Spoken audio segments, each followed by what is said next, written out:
I'm going to do a little reading from the great Henry Miller.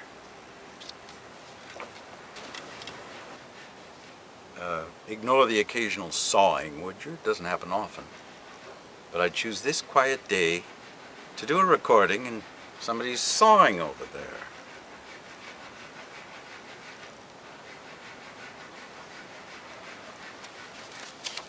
In any event, this passage is from The Air-Conditioned Nightmare, which Henry Miller wrote after he returned from about 10 years in Europe. Paris primarily, then Greece. World War II encroached and he had to return. He had no other choice apparently but to return to America, his homeland, though they didn't call it that at the time. And Henry Miller traveled all through this country, having been away at least 10 years, to see what changes had been made, you know, between 1929 and 1940. A lot of changes, see. So this was his impressions of the United States in the early 1940s. And himself, what place did he have in it? You know, Henry Miller. Google him. He was a wild artist, writer. Lived on his own. Total independent. America is no place for an artist. To be an artist is to be a moral leper, an economic misfit, a social liability. A corn-fed hog enjoys a better life than a creative writer, painter, or musician. To be a rabbit is better still. When I first returned from Europe, I was frequently reminded of the fact that I was an expatriate, often in an unpleasant way.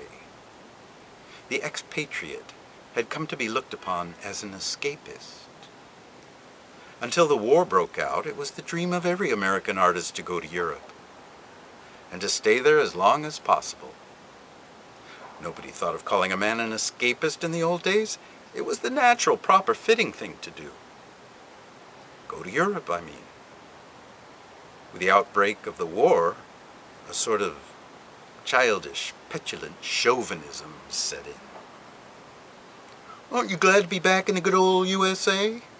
was the usual greeting. "No place like America, what?"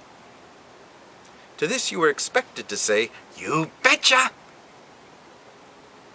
Behind these remarks, there was, of course, an unacknowledged feeling of disappointment. The American artist who had been obliged to seek refuge again in his native land was angry with his European friends for having deprived him of the privilege of leading the life he most desired.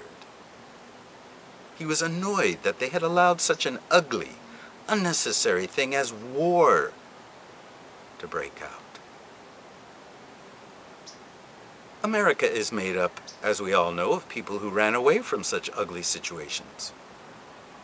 America is the land par excellence of expatriates and escapists, renegades, to use a strong word. A wonderful world we might have made of this new continent if we had really run out on our fellow men in Europe, Asia, and Africa. A brave new world it might have become, had we had the courage to turn our back on the old, to build afresh, to eradicate the poisons which had accumulated through centuries of bitter rivalry, jealousy, and strife. A new world is not made simply by trying to forget the old. A new world is made with a new spirit, with new values. Our world may have begun that way, but today it's a caricature. Our world is a world of things. It is made up of comforts and luxuries, or else the desire for them. What we dread most in facing the impending debacle is that we shall be obliged to give up our gewgaws, our gadgets, all the little comforts which have made us so uncomfortable. There is nothing brave, chivalrous, heroic, or magnanimous about our attitude. We are not peaceful souls.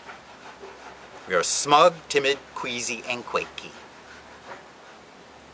I speak of the war because coming from Europe, I was constantly besieged for an opinion about the European situation. As if the mere fact that I had lived there a few years could give my words pregnant meaning. Who can unravel the enigma embedded in such a widespread conflict? Journalists and historians will pretend to, but their hindsight is so disproportionate to their foresight that one is justified in being skeptical about their analyses. What I am getting round to is this. Though I am a born American, though I became what is called an expatriate, I look upon the world not as a partisan of this country or that, but as an inhabitant of the globe. That I happen to be born here is no reason why the American way of life should seem the best. That I chose to live in Paris is no reason why I should pay with my life for the errors of the French politicians. To be a victim of one's own mistakes is bad enough, but to be a victim of the other fellow's mistakes as well is too much.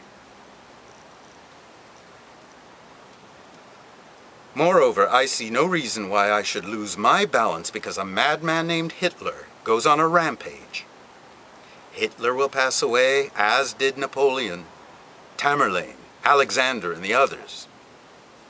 A great scourge never appears unless there is a reason for it. There were 1,000 excellent reasons for the emergence of the European and Asiatic dictators. We have our own dictator, only he is hydra-headed. Those who believe that the only way to eliminate these personifications of evil is to destroy them, let them destroy. Destroy everything in sight, if you think that's the way to get rid of your problems. I don't believe in that kind of destruction. I believe only in the destruction which is natural, incidental, and inherent in creation. As John Marin said in a letter to Stieglitz once, some men's singing time is when they are gashing themselves, some when they are gashing others. Henry Miller, the air-conditioned